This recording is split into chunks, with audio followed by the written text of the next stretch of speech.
Whatever you have is meant to be invested in rising higher. And if you don't do that, the word that Shri Krishna has for you is thief. When we are talking of the range available to the ego, we are talking something very practical here, right? You are hungry, it's 1 a.m. and it's a borderline decision. You know what you crave for is not really good for you. You may order a pizza or something, or you may decide to simply... You had money and that money could have been used to buy a great book. Instead, you chose to spend that money, watch a lousy movie. This is not consumption, this is theft. Save yourself for your higher self. Whatever you have, give it to... Next verse, Sri Krishna is going to be even harsher.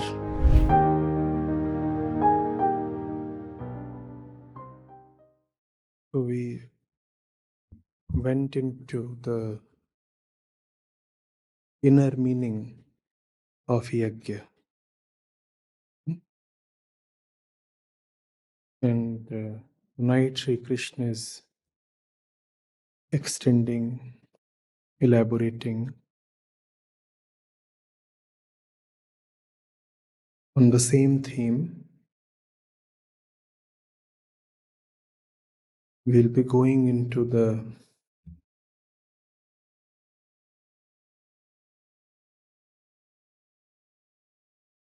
results of Yagya,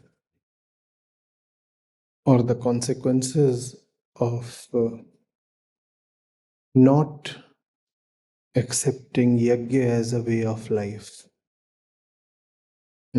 So the first thing is a bit of revision. Recall, what is Yagya? What is Yagya? We'll have just 2 or 3 of us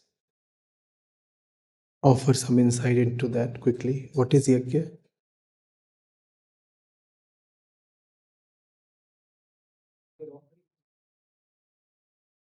Whatever we have in the current condition, we have to give all of it so that we can transcend to the our next level of consciousness. Right. At the root of the concept of Yagya is the realization that the ego is not a point but a range. That the ego is not a point but a range, and within the range, it has choice. It can choose to be at a higher level, or it can decide to stay at a low level. Now, this range forms the foundation of the concept of Yagya. Right? I can choose to be this, I can choose to be that, and the upper end of the range does not have to correspond with the absolute.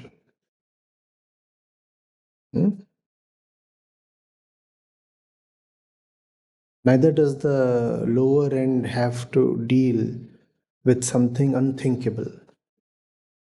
When we are talking of the range available to the ego, we are talking of the practical, behavioral, daily choices it experiences.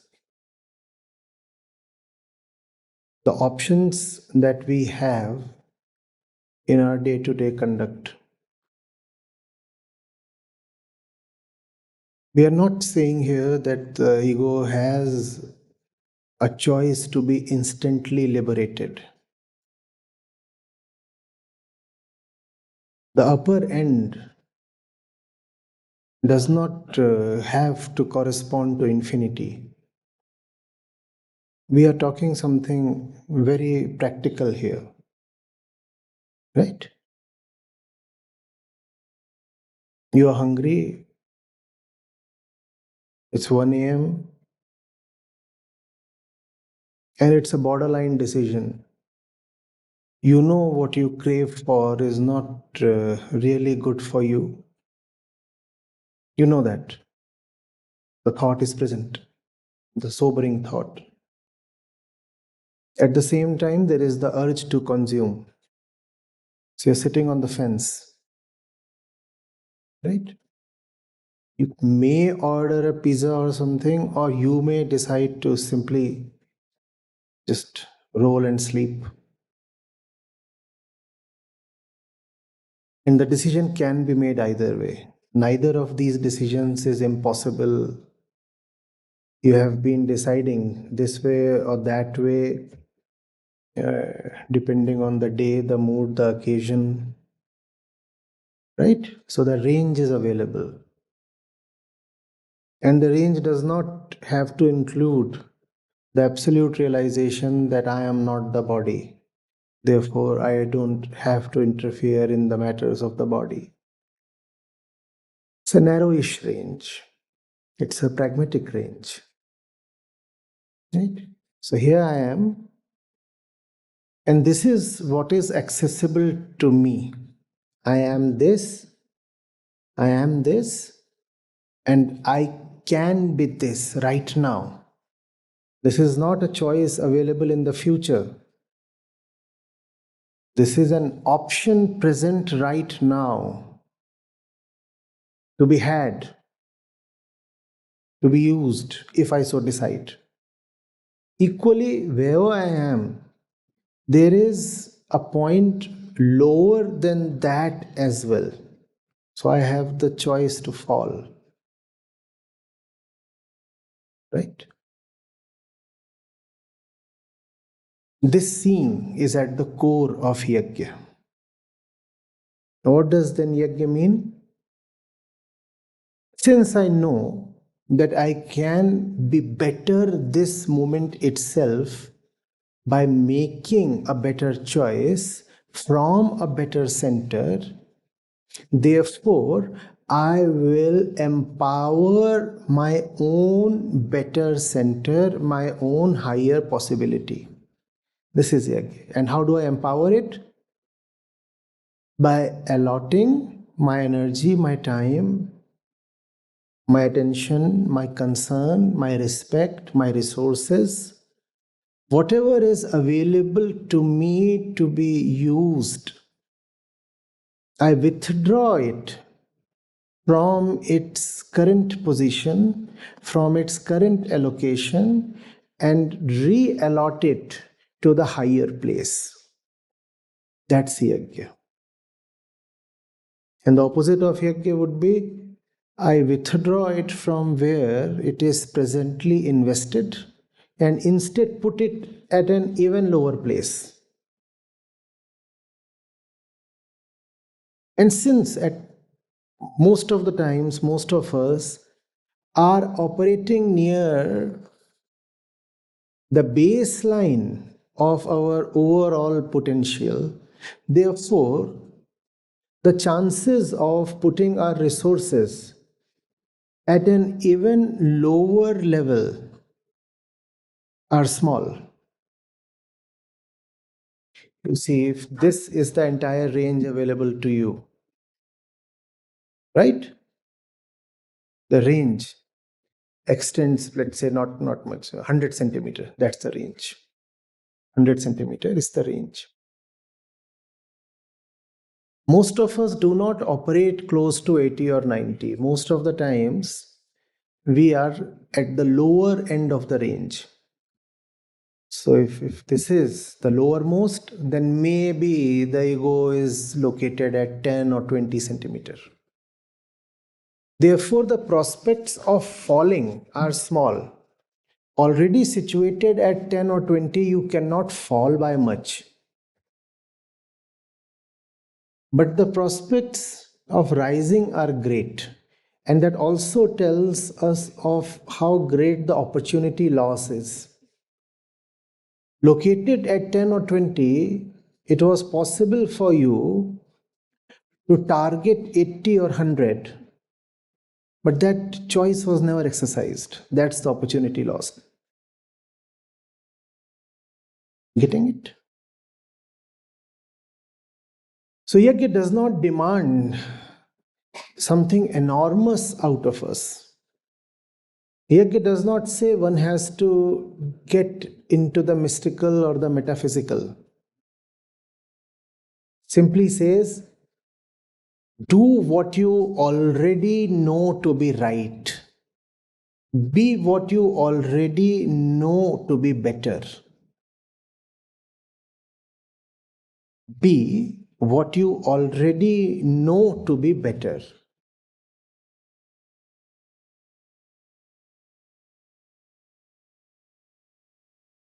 You get this? And since you are a range, you will be located at the point you feed within the range. Since you are a range, you will be located at the point you choose to feed inside this range. You choose to feed a lowly point, you will find yourself located lowly. You choose to feed a higher point, you will find yourself rising.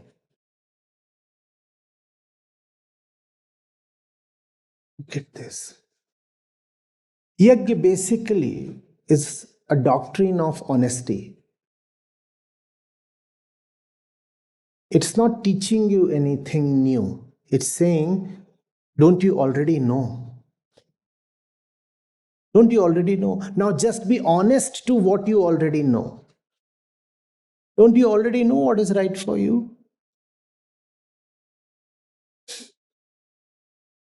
No question of acquiring any additional knowledge or targeting any higher skies. Don't you already know what is higher than your current position? Just a little higher. A little higher, but very much within your range. Very much within your range. Don't you already know? It's not about challenging your boundaries and breaking your limits. No. It's about moving to a higher place within your limits. So practical. So smooth. Just move to a higher point within your range.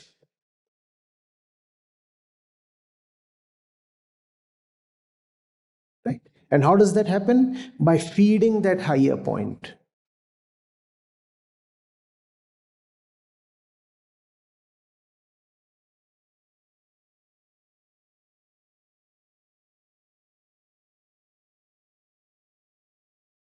The admission here is that we shape our conditions and our conditions in turn shape us. Though the process begins within, yet what is within is affected by what is without. The process starts within, changes the external conditions, and those external conditions then in turn facilitate the inner change.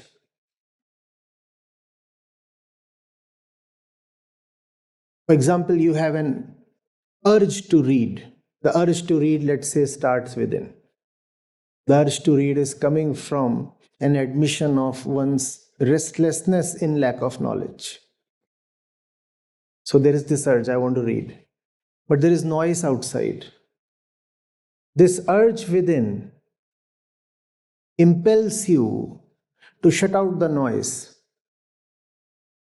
And once you shut out the noise, you find you can read better.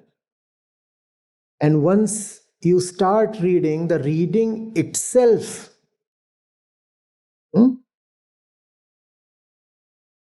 takes you higher and inspires you to move to a place that is even more free of noise. You see how the thing is iterative? The urge for self inquiry is there. But you see that self inquiry is not possible in a noisy environment or in an environment where you have to slog for 18 hours a day. Therefore, you change your environment. How do you change your environment? By feeding the other kind of environment, by as we said last time, by disinvesting yourself from your current set of objects and putting your resources elsewhere. Elsewhere indicates a higher place. The more you put your resources there, the more you find that you have been liberated to rise even higher. So it proceeds like this in a spiral. That's Yagya. Right? Now we enter what's being offered today.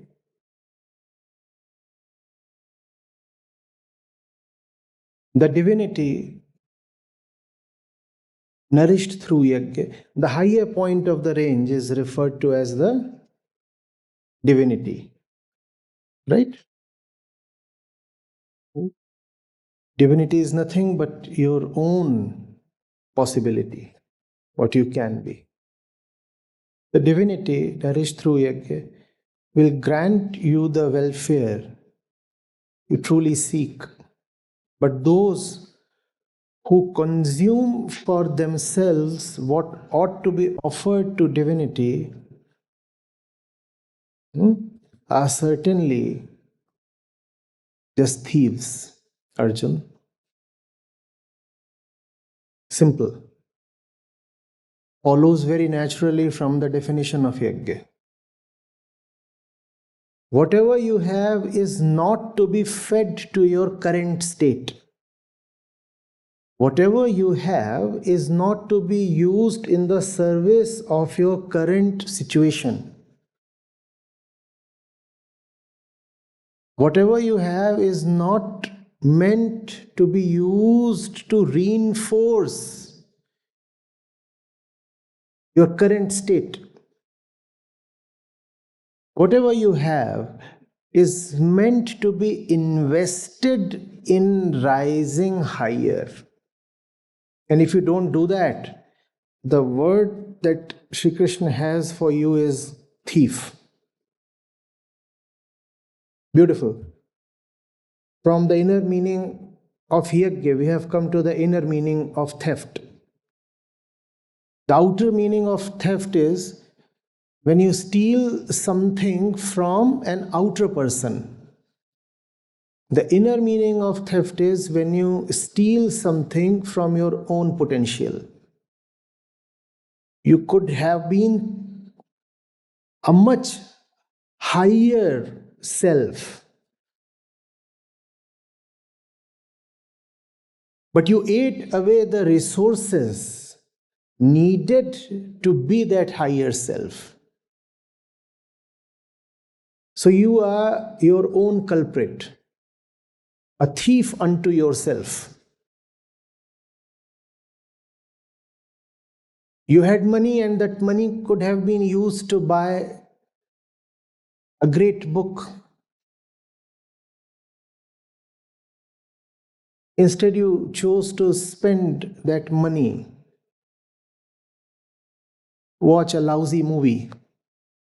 This is not consumption, this is theft. You have stolen something from your own possibility. You're a thief.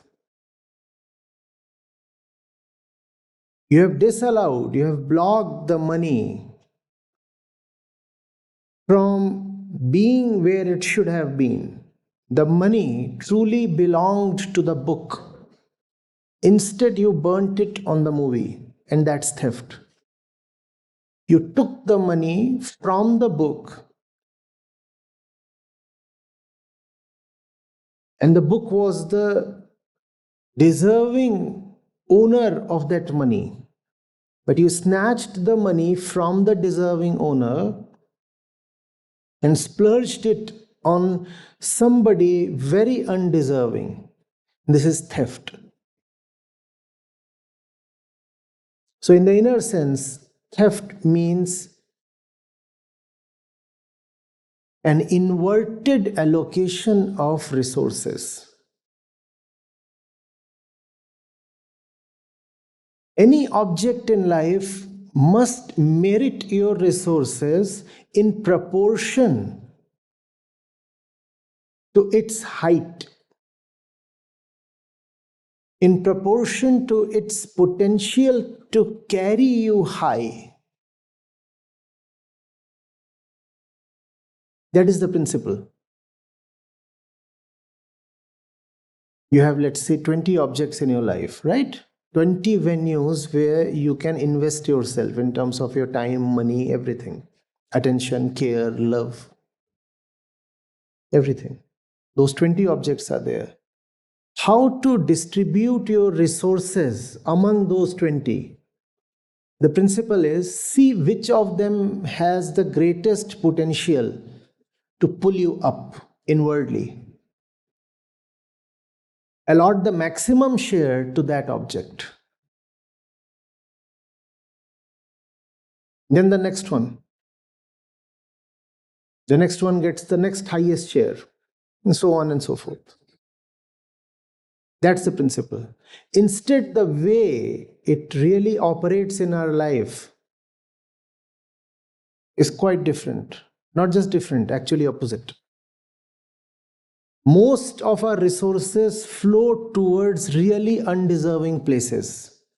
Most of our resources flow towards worthless objects. And then we complain we don't have money for the right things. We don't have money for the right endeavors. Whenever life will offer an opportunity to rise higher, we draw a blank. And what's the usual alibi?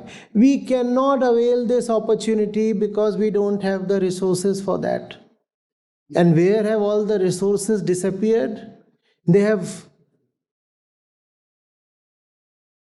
gone into the black hole of mindless desire. That's what has sucked away all the resources. Not that we don't have resources. We earn enough. But all those resources are being offered to pretty unworthy places.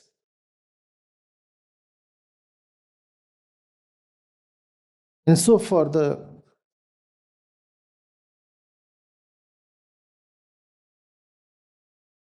right thing in life, there is nothing left. And if there is something still left, it has to be saved. It has to be saved so that it can be potentially used in the service of the worthless ones in the future as well. So if the worthless objects have spared something in this moment, what they have spared is saved for the future in the service of the same worthless ones. That's the story of our life. What else are we doing continuously? Spending ourselves away. Aren't we doing that? We are spending creatures, are we not? Continuously, even as you sit here, you are spending, are you not? Maybe you are not paying immediately, but you are still spending. If you have a place on rent, you are spending by the minute. Your mobile phone, you are spending by the minute. Even these clothes that we are wearing, they are depreciating and we are spending by the minute. Right? So we are spending. Yagya is the art of spending consciously. Spending consciously. Not even consciously, because consciously has become quite cliched. Spending honestly. Honestly, because you already know the right place your resources should flow to. You already know that. And yet we cheat ourselves. Yet we steal from our own pockets. Yet we steal away from our own potential. Think of what we continuously keep thinking of. And mind space is a very valuable asset.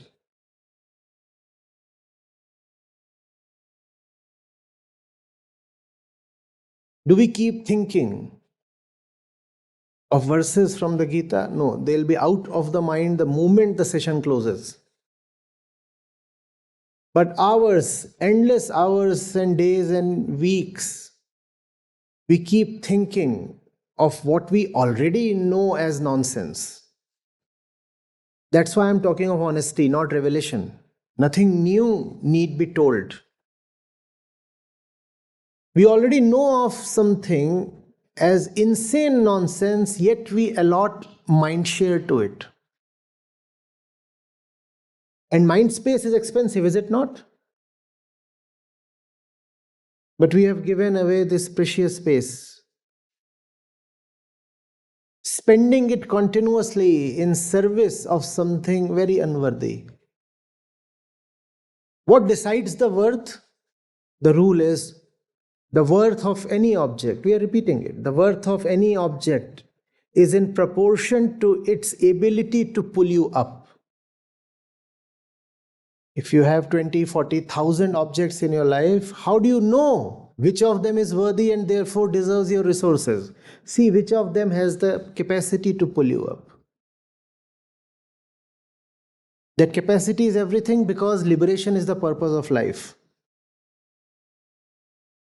If liberation is the purpose of life, if ascension is the purpose of life, therefore the worth of any object depends on its capacity to liberate you. You are here to be liberated, right? That's why one takes birth.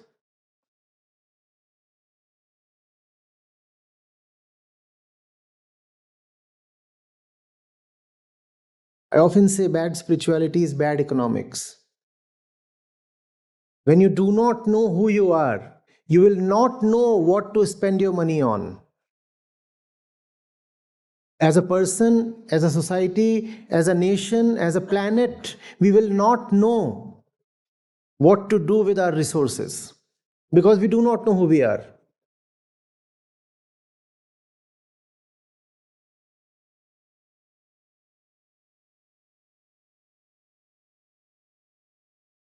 You'll think of yourself as a pretty face and will prepare to spend 20,000, 50,000 a month just smoothing and shining the face.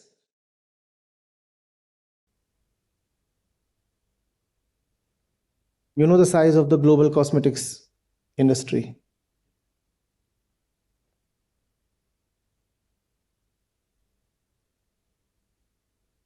The same money could have been much better used. And the word better is very specific here. Better does not mean anything else but the power to liberate. The power to liberate. That's what makes one option better than the other. Its power to liberate.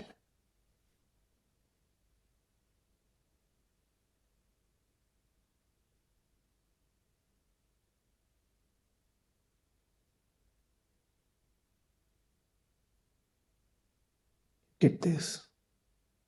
Don't live this way.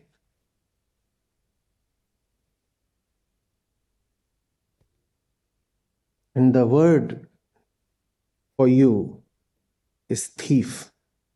Stain eva sah.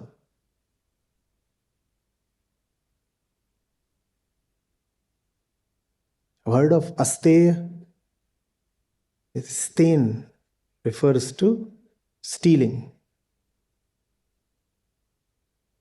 Just as asteya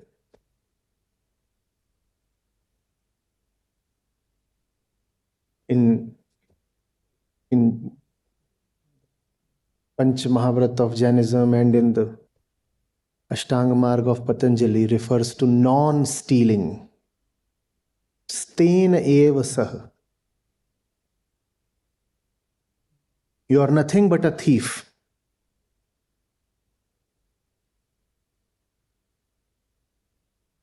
In social terms, legal terms, one is a thief only when one steals from the other. In existential terms, you are a thief if you have spent your money unwisely. Not just money. You are a thief if you have spent your time unwisely. If you have offered your care, love, concern, and respect unwisely. You are respecting those who don't deserve to be respected. You are a thief, says Krishna.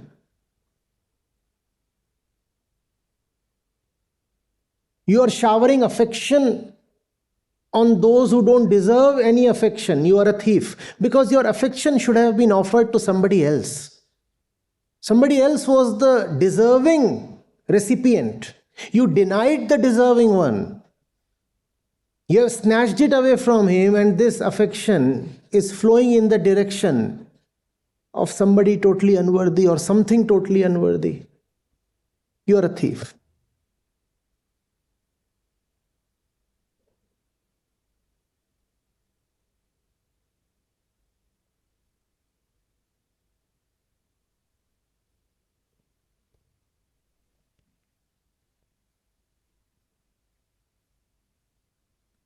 You all love to accuse me of being blunt. Here is someone being not just blunt, but actually punchy. Hitting it right on the nose. He knows how we all are. So he knows he's practically declaring the entire humanity a thief.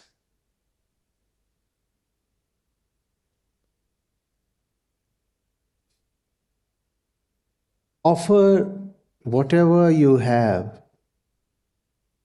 to the highest possible to you.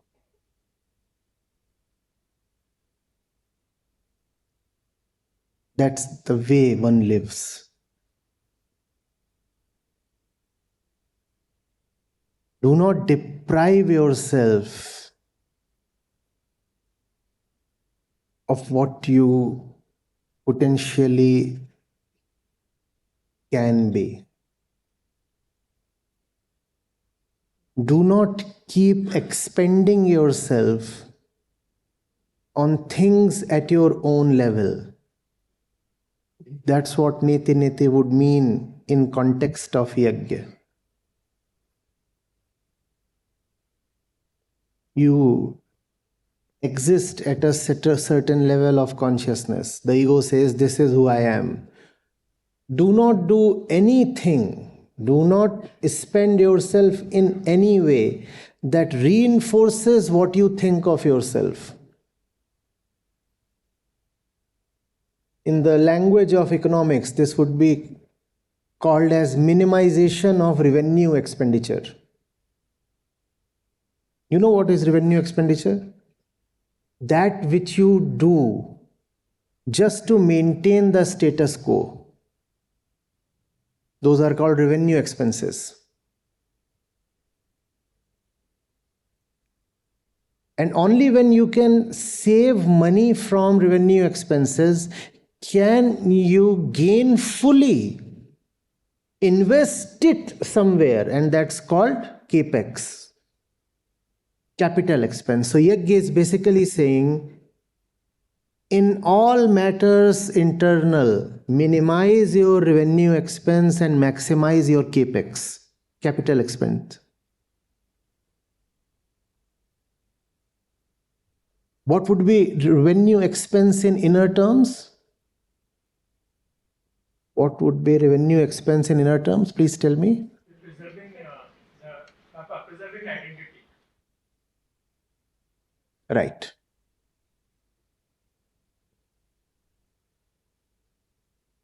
Think of how much you have to spend just to preserve being who you are, or what you have accidentally become. So much has to be spent just to defend that, just to maintain that. Yagya means no. Whatever you are spending to maintain what you have become, stop that. Divert it. Reinvest it. Reallot it to a higher place. Never say, I have arrived. I have arrived, and therefore now, whatever I have will be spent at the level to which I have arrived. You have never arrived. You must continuously keep investing at a higher level.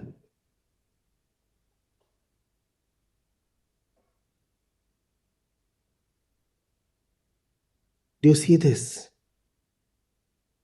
Save yourself for your higher selves. Save yourself for your higher self. Whatever you have, give it to the highest place possible. And the highest is always with respect to you. So higher does not mean socially higher. Higher means having the potential to pull you higher, always with respect to you. How do you determine what is higher? That which can pull you higher. The entire field of wisdom, literature, Gita, other texts is very subjective. It is for your sake. It is to pull you up.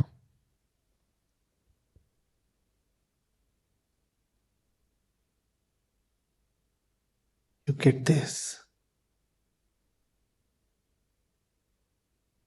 You'll have nothing to offer to what is referred to as divinity here if all that you have is spent in servicing what you have become.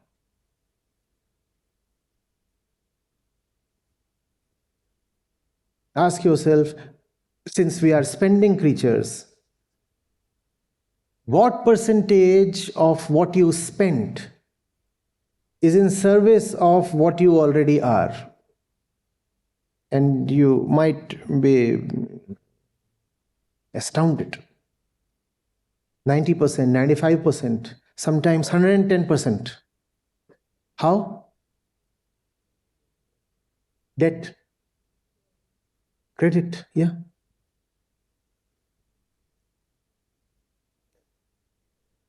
I earn rupees 10, but I spend rupees 11 servicing the desires that I have at rupees 10. Here I am. And these are my desires. And how much do I earn? 10. Yagya would say, out of these 10, spend 8 to rise higher. Only rupees 2 should be revenue expense. Revenue expense is maintenance, just maintaining yourself. Instead of spending 2 by 10 on the status quo, we spend 11 by 10. In fact, we borrow from our future also. Which means I won't be liberated today, and I have ensured I won't be liberated even tomorrow. I have borrowed from the future. Heavy EMIs and other things.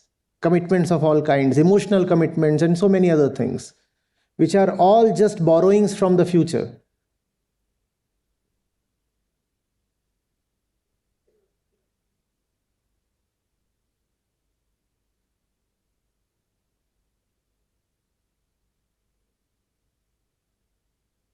And Sri Krishna has this little cute word for us. What? If. You're not spending, you are stealing. Next time you spend at an unworthy place, tell yourself, I'm not spending, I am stealing.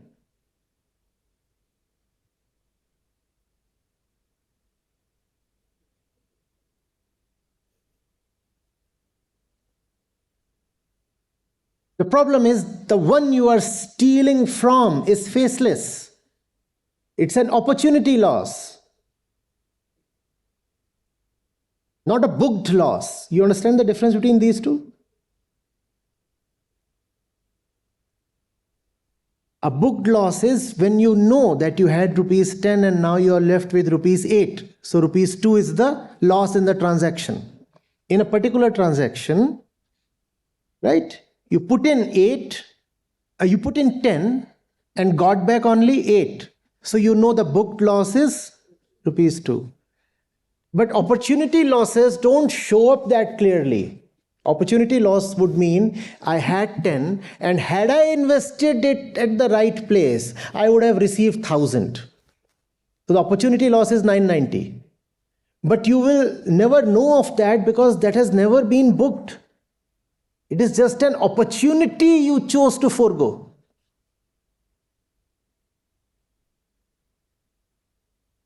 So yes, when you are spending wrongly, you are stealing, but you will never know from whom. The one you are stealing from will remain faceless.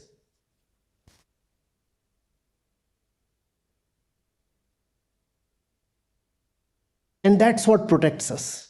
That's what enables us to say, no, we never stole. We never stole. If we did steal, show us who we stole it from. And you cannot show that because that's just a nameless opportunity. That is just a potential. That's just something that could have happened. So you can't click a pick and say, this is what you missed out on.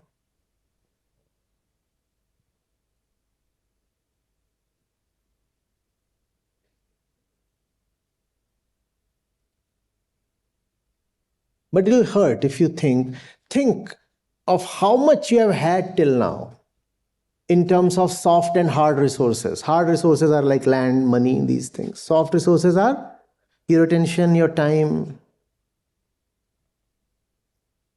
Think of who you could have been had you invested yourself rightly all your life. You can't even think of it. It's unthinkable. Because we have just been splurging. What we do can't even be called spending. There is terrible ROI on our expenses. In the inner sense. In the outer sense, maybe.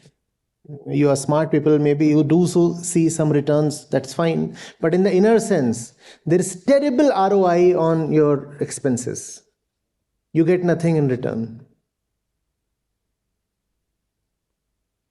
In fact, there might be negative returns. You put your money at places that pull you further down.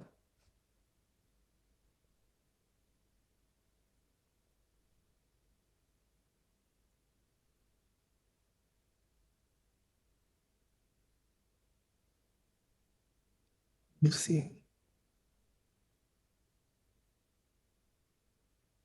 Think of it, what the world would look like if we could, if the population of this planet, if we could, all of us, invest ourselves rightly. Think of what this planet would look like. We don't have to ask for miracles. We don't have to beg to the skies. Think of what we already have. We have intellect, right? We have systems. As human beings, we know how to organize and coordinate. And obviously, we have monetary resources. We have all this. Think What happens if humanity chooses to invest its resources rightly?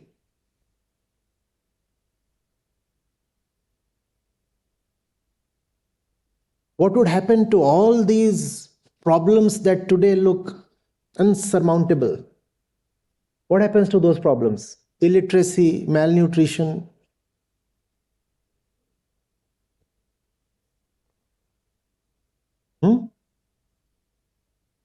The nuclear threat,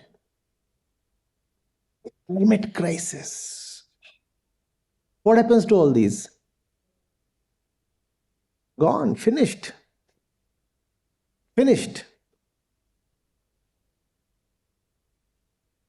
But instead of investing ourselves rightly, we choose to blow up that money.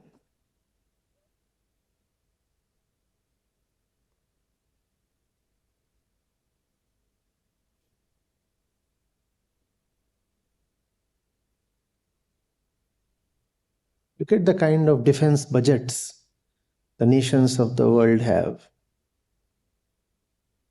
Look at the flabbergasting sizes of very, very wasteful industries that should not exist at all. Look at their sheer sizes. And all that is human effort, right? Think of what might have been possible had that effort flown towards higher directions. Most of us are office goers, so we contribute to our organizations. Yeah, you work really hard and you get paid for it. What if the same effort that you put in service of your paymaster, if that same effort went in a higher direction? Think of what could have been possible. And you have been working really hard, else you won't be paid. And it's not about the labor you put in over a month. It's about what you have put in over your entire lifetime. The aggregate. If all this had flown towards a better place, think of what might have been possible. That's what is called Yagya.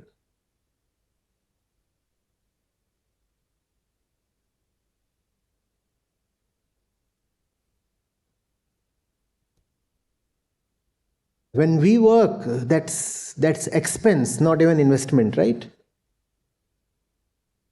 When you work, you don't return internally richer in the evening, do you? All that is mostly to get a salary that will account for all kinds of monthly expenses. Where does that leave us?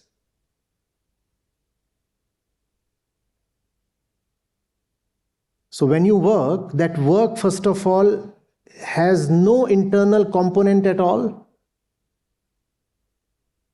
Inwardly, you remain much the same at 6 p.m. as you were at 9 a.m. when you swiped in. Or do you return a higher human being at 6 p.m.? Do you? Inwardly, no gain at all, no gain at all. And outwardly, all the money that you get is used to service your monthly expenses mostly. So even outwardly, there is no gain.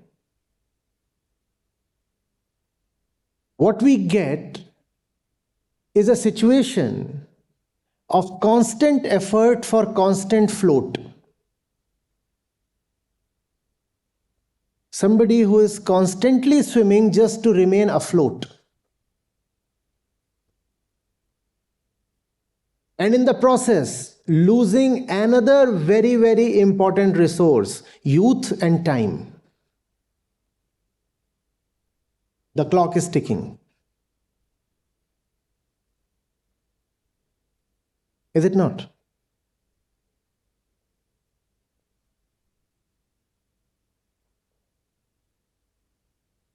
You might be 35 today, and inwardly you are still as much in need of money as you were at 25, right?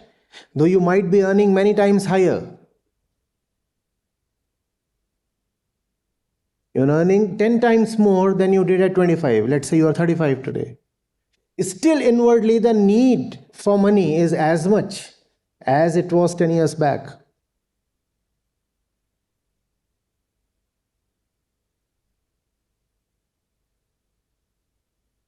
Which means the places we spend our money at are still continuously asking for more.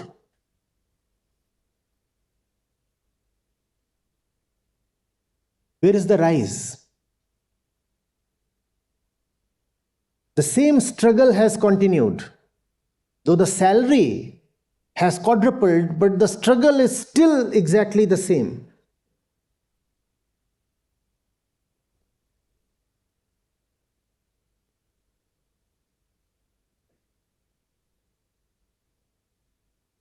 And we have been slogging.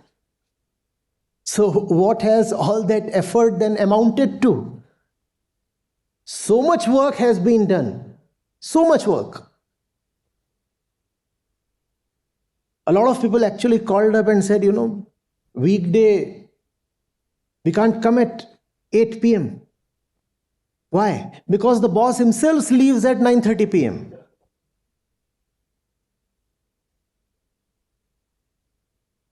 You have been slogging all along. And what have you received in return, please tell me, except maintaining the status quo? You'll say, no, I'm not maintaining the status quo. See, I'm wearing a better brand now. And I'm earning many times more. To that, I have already said, the need for money still remains the same. You're still always 20% short, right? That's a standard shortage. Had I had 20% more, I would have fulfilled all my desires. That 20% shortage always remains. So what have we been slogging for all these years? Inwardly, we haven't grown richer, and outwardly, we are always 20% short. So where does that leave us?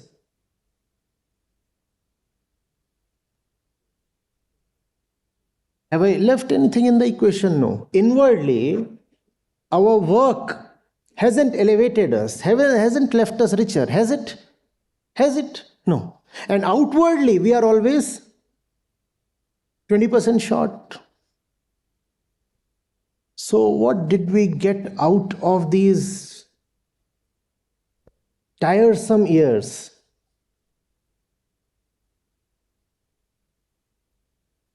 So much work. So much work.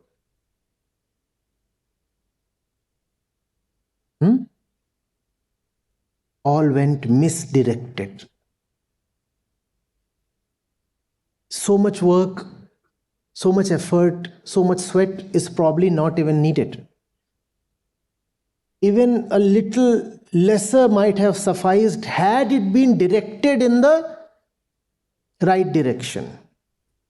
Instead, our work is all directed horizontally, in the service of the objects at our own plane. This is where we are, and the work, the effort is all directed horizontally, serving the objects in the same plane. And so much we work. If you work a little lesser and instead aim it, the results will be magically better.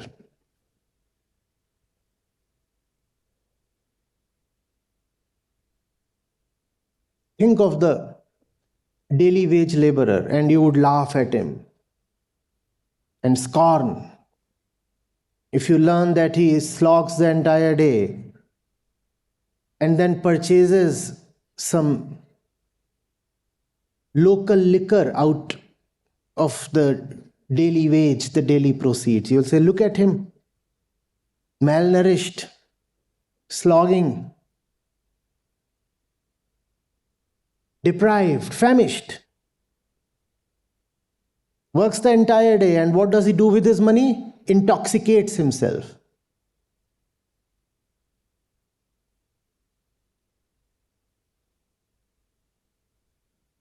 What else do we do? What else do we do with the proceeds of our labor? Please tell me. Work hard the entire day and then use the money to intoxicate ourselves so that we can forget the silly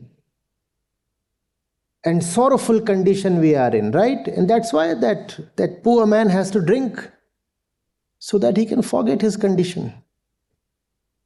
Earns some 400, 500 by 5 p.m., 6 p.m. Lives hand to mouth, 100, 200 spends arranging meals. The remaining amount,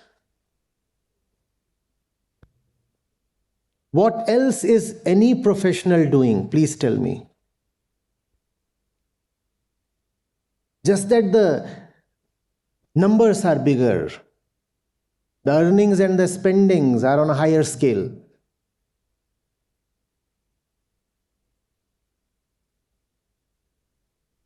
This is theft.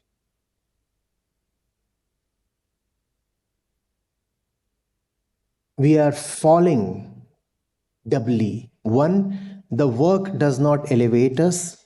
That is first thing, that's the inner fall.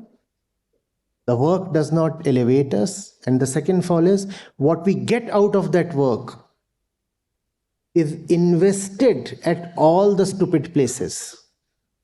Often investing in stupid places is the demand of that work itself.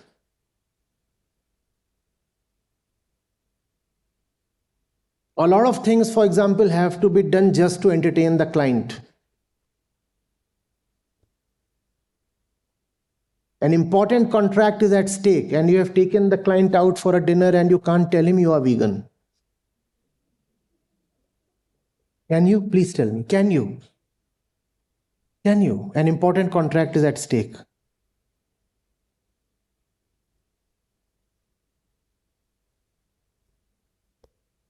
An American client. Taken him out. He's demanding drinks and steak and pork and whatever. Will you refuse? No. A lot of the external mis-expenditure has to be done just to maintain the status quo.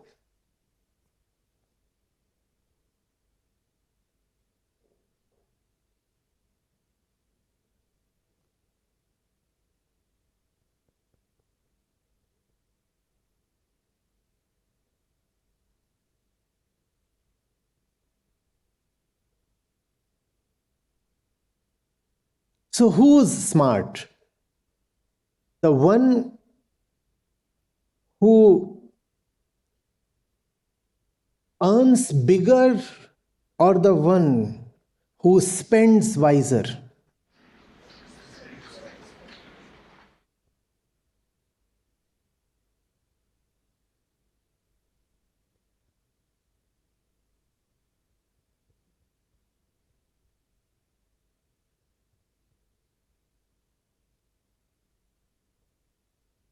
In our internal calculations, mind you,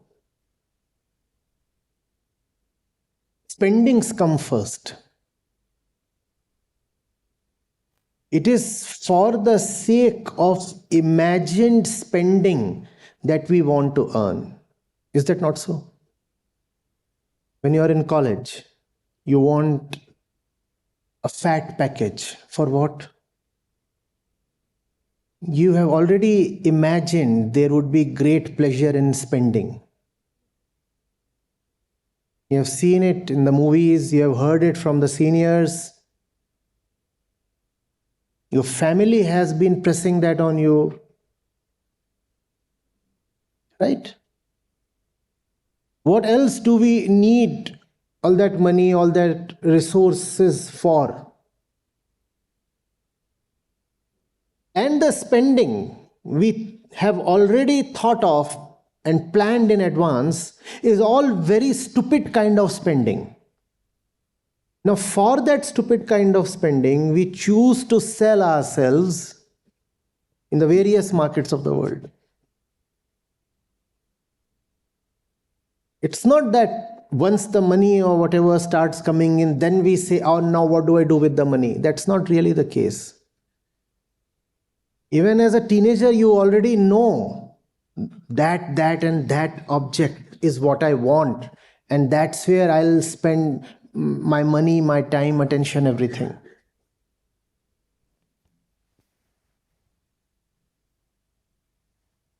So the lesson pertains to neti of spending, so that you can save, right? That's the lesson. That's the lesson, right? Cut down on expenditure and maximize your savings. That's the lesson. Yes, yes. Disinvest and reinvest.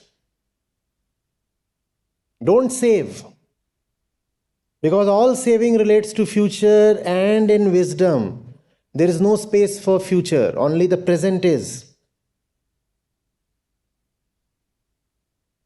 The one who saves for tomorrow is seeking to extend the status quo into tomorrow. When you say you are saving for tomorrow, right? That's for the desires that you have today. So even if you say you are saving for tomorrow, you are de facto saving to fulfill the desires that you have today. And in that way, you want to continue how you internally are even tomorrow. Tomorrow, you are at a particular level, and you want to maintain that same internal level even tomorrow, and that's what you are saving for. So savings is not what all this is about. This is about withdrawal. Take it back. You have given it to very unworthy objects. Take it back. Take it back and then put it at the right place. That's Yagya. Reclaim. Reclaim.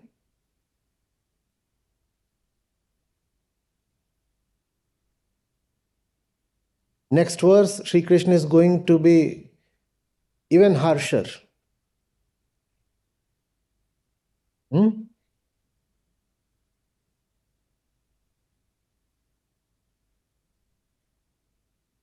So before we come to the next one, begin the reclamation, else it will hit harder. Reclaim.